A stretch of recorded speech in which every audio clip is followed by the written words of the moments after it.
Shalom, halo semua. Sebelum kita memulai ibadah sekolah minggu hari ini, yuk kita perhatikan hal-hal berikut ini.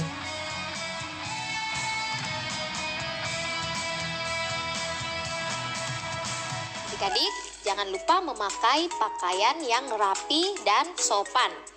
Jangan lupa mandi dulu ya. Kita harus menghormati Tuhan saat datang beribadah. Yang kedua, carilah posisi beribadah yang nyaman, tapi tidak sambil tiduran ya. Adik-adik harus tetap duduk dengan rapi dan juga sopan. Yang ketiga, adik-adik tidak boleh bermain-main saat beribadah, apalagi bermain HP. Ingat, kita harus fokus dan serius dalam beribadah.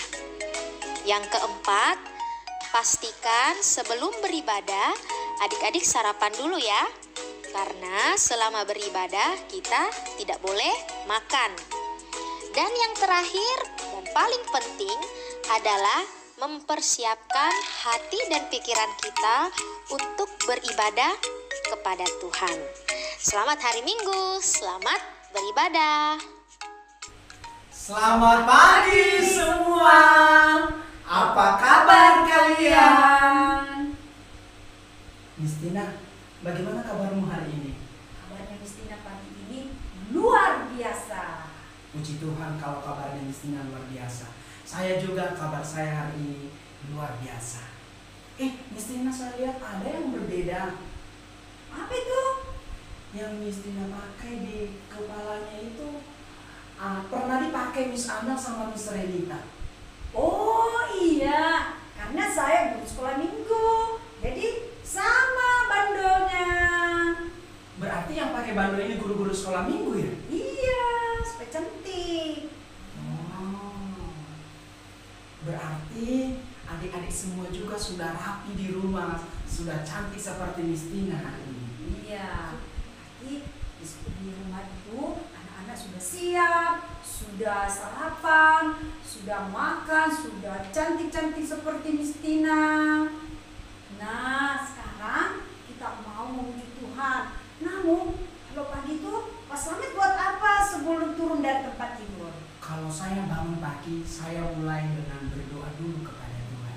Saya mengucap syukur untuk kebaikan Tuhan, pemeliharaan Tuhan. Sepanjang malam lamanya saya bisa lewati itu karena Tuhan. Oh iya, sama. Kalau begitu, mari kita sama-sama menyanyi Bapakku datang padamu. Yang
Tuhan Yesus, Bapa di dalam surga, kami bersyukur, berterima kasih kepadamu pagi yang indah ini atas kasih anugerah yang Tuhan masih berikan buat kami. Tuhan, berkati ibadah kami, berkati puji-pujian kami pagi ini, berkati firman Tuhan yang kami akan dengarkan sebentar. Berkati ibadah kami mulai awal, pertengahan, hingga berakhirnya. Dalam nama Tuhan Yesus, kami berdoa dan bersyukur. Amin. Amin. Mister Selamat, Ya. menurut kamu jalan keselamatan itu melalui siapa? Oke, berdasarkan firman Tuhan di dalam Yohanes 14 ayat 6 yang berbunyi demikian. Akulah jalan dan kebenaran dan hidup. Tidak ada seorang pun yang datang kepada Bapa kalau tidak melalui aku. Itu berarti bahwa di dalam Yesus saja hanya ada satu jalan keselamatan. Tidak ada jalan yang lain selain daripada Tuhan Yesus Kristus. Nah, kalau begitu, mari kita sama-sama memuji Tuhan dengan judul Yesus Jalan Kebenaran.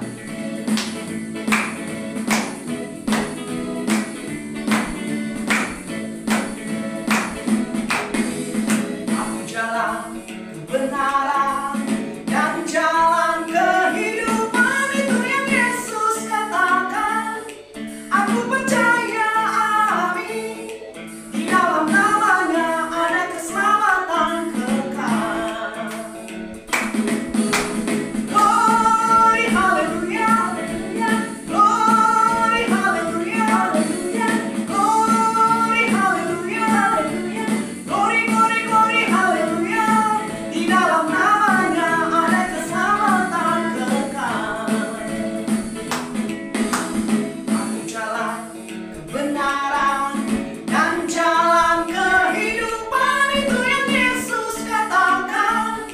Aku percaya, amin, di dalam namanya ada keselamatan kekal. Glory, hallelujah, glory, hallelujah, glory, hallelujah, glory, glory, glory, hallelujah. Di dalam namanya ada keselamatan kekal. Glory, hallelujah, glory, hallelujah, glory, hallelujah, glory, glory, glory, hallelujah. Di dalam namanya ada keselamatan kekal.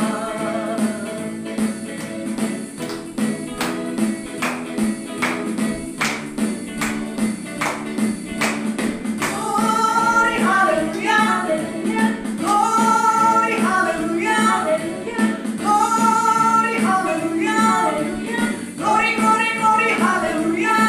Di dalam namanya ada keselamatan kekal.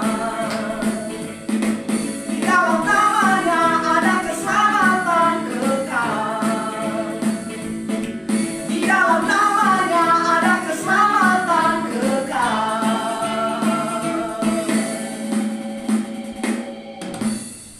Oke adik-adik, sekarang kita akan mendengarkan firman Tuhan yang disampaikan oleh siapa, Miss Tina? yang membawakan firman Tuhan hari ini, yaitu Evangelis Amelia Putri Mustami. Oke, sambil mempersiapkan hati kita untuk mendengarkan firman Tuhan, mari kita memuji Tuhan yang berjudul Tuhan Yesus, Aku Berjanji. Tuhan Yesus, aku berjanji jadi murid-Mu yang setia, rajin berdoa, baca Alkitab, selalu bersaksi bagi-Mu. Akal iblis aku menolak, firman Tuhan aku menurut, mulai sekarang sampai selamanya, tetap setia pantang mundur. Tuhan Yesus, aku berjanji jadi murid-Mu yang setia, rajin berdoa, baca Alkitab, selalu bersaksi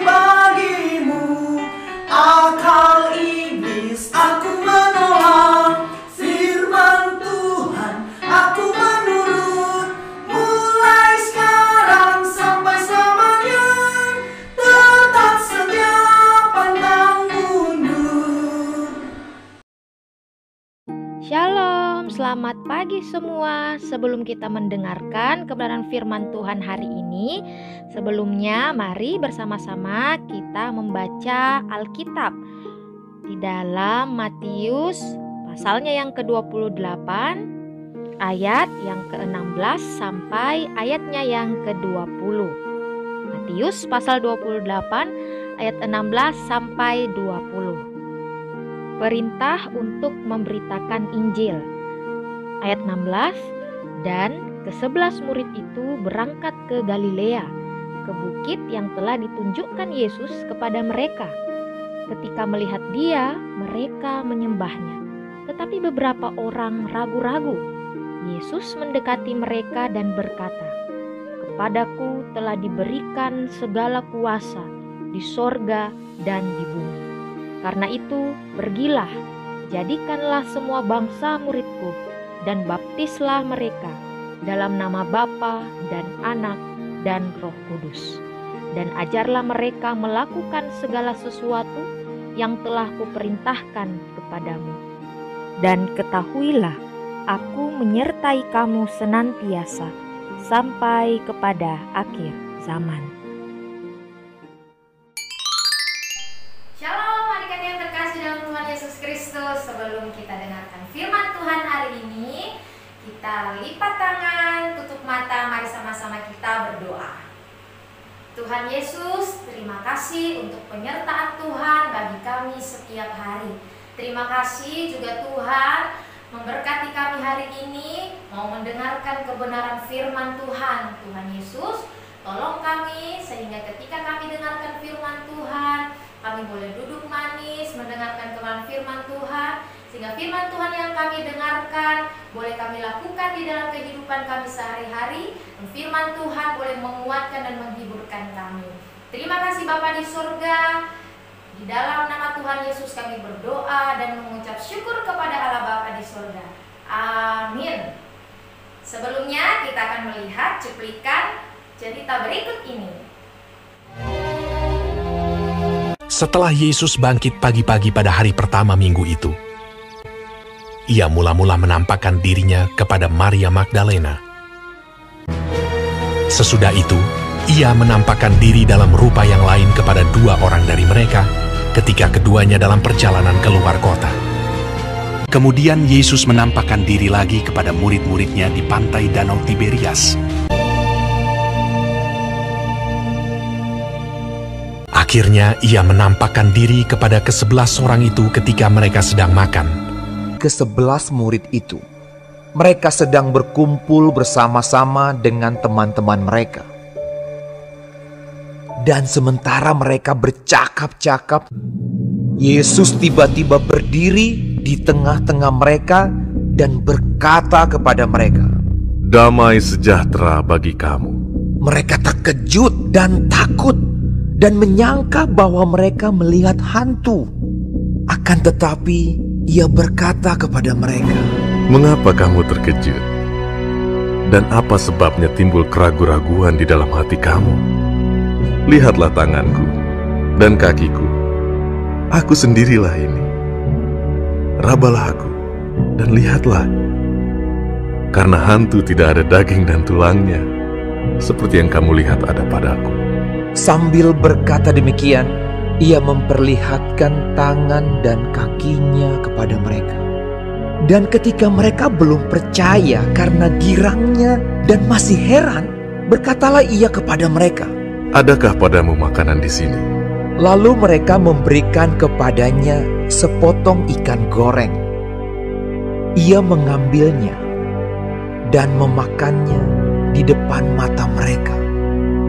Ia berkata kepada mereka, "Inilah perkataanku yang telah kukatakan kepadamu ketika aku masih bersama-sama dengan kamu, yakni bahwa harus digenapi semua yang ada tertulis tentang aku dalam kitab Taurat Musa dan kitab Nabi-Nabi dan kitab Mazmur." Lalu Ia membuka pikiran mereka sehingga mereka mengerti kitab suci. Katanya kepada mereka, "Ada tertulis demikian, Mesias harus menderita dan bangkit dari antara orang mati pada hari yang ketiga. dan aku akan mengirim kepadamu apa yang dijanjikan Bapakku. Tetapi kamu harus tinggal di dalam kota ini sampai kamu diperlengkapi dengan kekuasaan dari tempat tinggi. Lalu Yesus membawa mereka keluar kota sampai dekat Betania.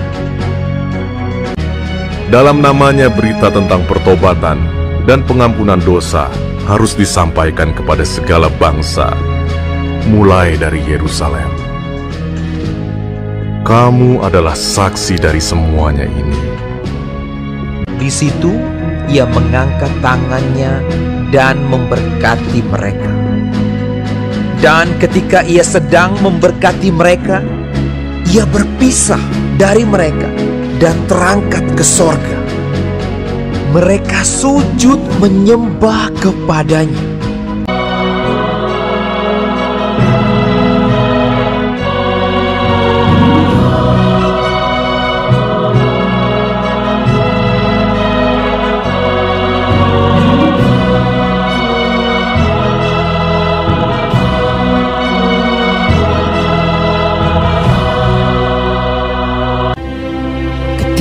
Mereka sedang menatap ke langit. Waktu ia naik itu, tiba-tiba berdirilah 2 orang yang berpakaian putih dekat mereka dan berkata kepada mereka, "Hai orang-orang Galilea, mengapakah kamu berdiri melihat ke langit? Yesus ini yang terangkat ke sorga meninggalkan kamu akan datang kembali dengan cara yang sama seperti kamu melihat dia naik ke sorga." Lalu mereka pulang ke Yerusalem dengan sangat bersukacita. Mereka senantiasa berada di dalam bait Allah dan memuliakan Allah.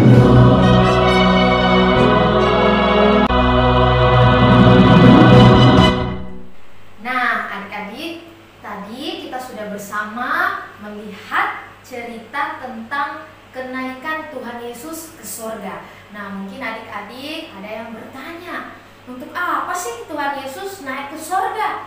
Kenapa Tuhan Yesus tidak tinggal saja bersama-sama dengan kita di dunia? Bukankah lebih menyenangkan kalau Tuhan Yesus tinggal bersama-sama dengan kita di dunia? Nah, adik-adik, Tuhan Yesus Kristus harus naik ke sorga yang pertama. Nah, adik-adik, perhatikan ya. Tuhan Yesus Kristus harus naik ke sorga untuk membuktikan bahwa Ia benar-benar Allah yang hidup, Allah yang berkuasa atas kematian. Ia benar-benar bangkit dan menang atas dosa. Sehingga apa yang Dia katakan bukanlah sebuah kebohongan, bukan perkataan bohong. Dia benar-benar bangkit, Dia benar-benar hidup dan naik ke sorga. Nah, alasan kedua kenapa Tuhan Yesus Kristus harus naik ke sorga. Alasannya adalah supaya Tuhan Yesus menyediakan kita tempat di sorga sana. Nah, mungkin ada yang bertanya, mengapa Tuhan Yesus bisa menyediakan kita tempat di sorga? Alasannya karena Tuhan Yesus berasal dari sana.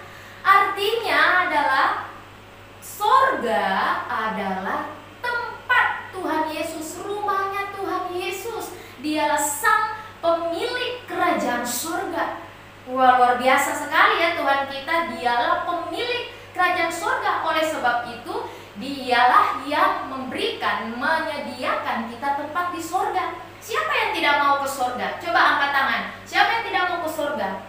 Wah, Miss mau. Tidak ada yang tidak mau ke sorga. Semua orang pasti mau ke sorga. Nggak ada yang nggak mau.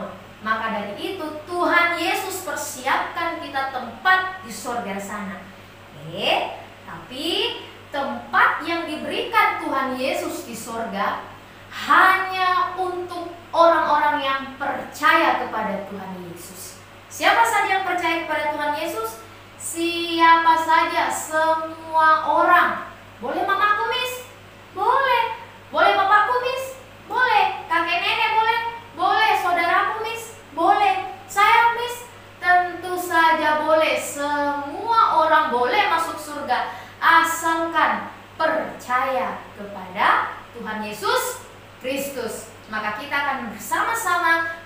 menikmati sukacita bersama di rumah Tuhan Yesus Kristus di sorga. Nah, tapi tidak berhenti sampai di situ.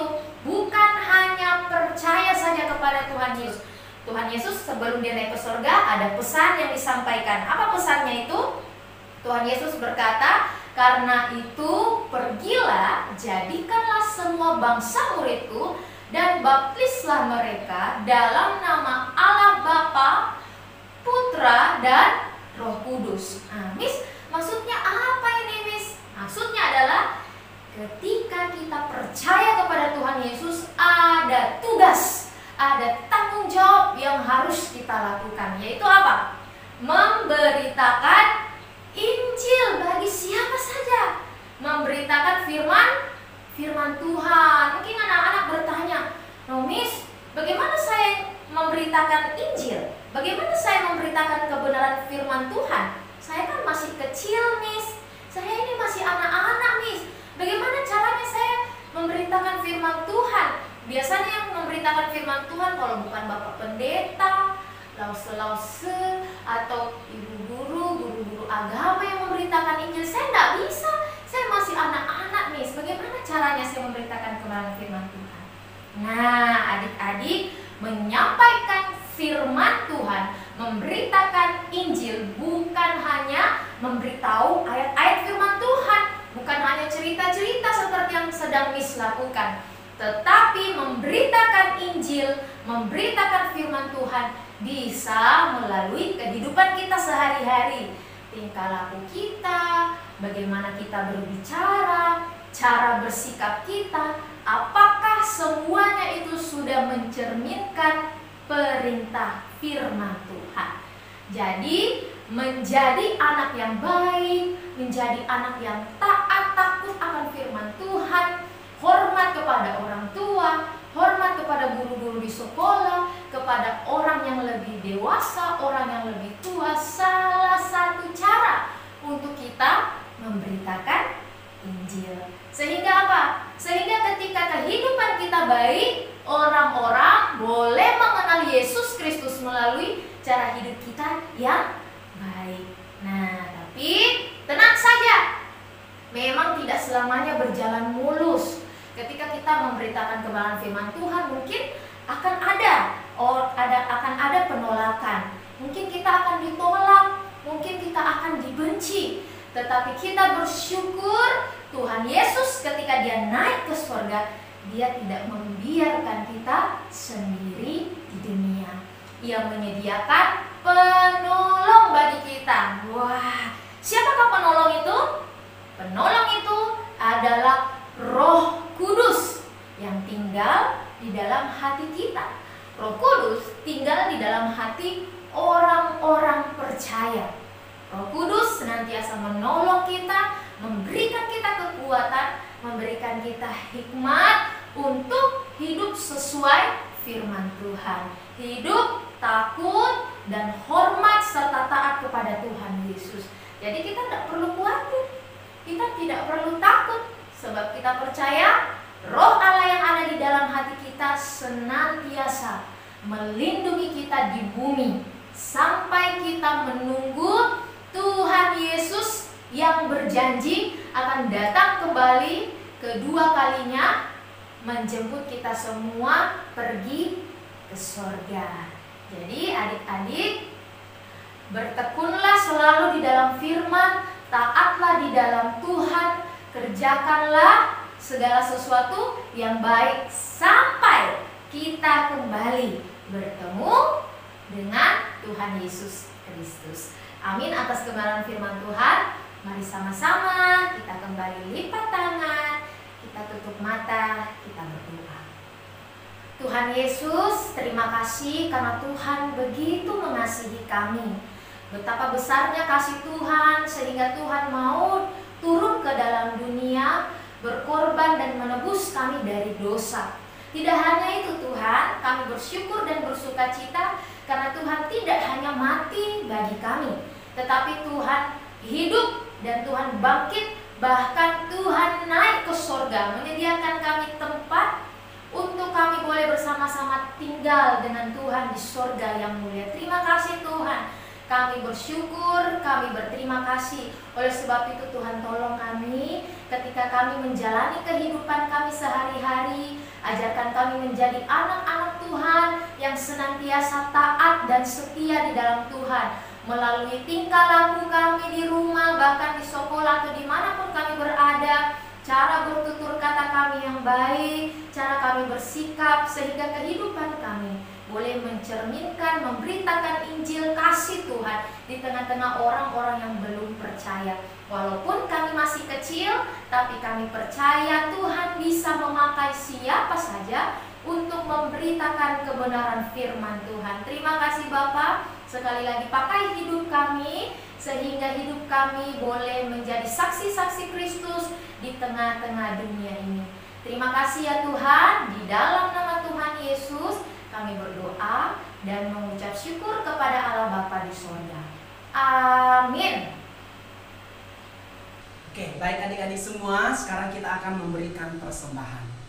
Silakan mengumpulkan persembahannya, kemudian diberikan kepada orang tua, nanti orang tua membawakannya ke gereja. Sambil mengumpulkan persembahan, kita menaikkan pujian yang berjudul Allah itu baik.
Baik adik-adik sekalian, kita akan berdoa untuk persembahan. Mari kita berdoa.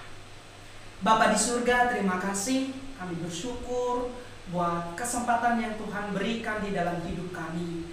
Kami bersyukur untuk hari ini kami boleh diberi kesempatan oleh Tuhan untuk memuji memuliakan nama-Mu melalui puji-pujian kami, dan kami juga mendengarkan firman-Mu. Tuhan tolong kami, biarlah firman yang sudah kami dengar, biarlah itu tidak berlalu begitu saja, tetapi boleh sungguh Tuhan mendapat tempat di dalam hati kami. Ajar terus kami ya Tuhan, supaya kami terus rindu akan firman Tuhan dan menjadi pelaku-pelaku firman-Mu. Bapa di surga, kami juga telah memberikan persembahan, kiranya Tuhan juga memberkati persembahan yang telah terkumpulkan, kiranya Tuhan juga yang memakai persembahan ini, agar persembahan ini boleh dipakai untuk pelayanan di sekolah minggu. Terima kasih ya Tuhan, terpuji nama-Mu, di dalam nama Tuhan Yesus kami berdoa. Amin. Baik adik-adik, demikianlah ibadah sekolah minggu kita. Sampai bertemu minggu depan.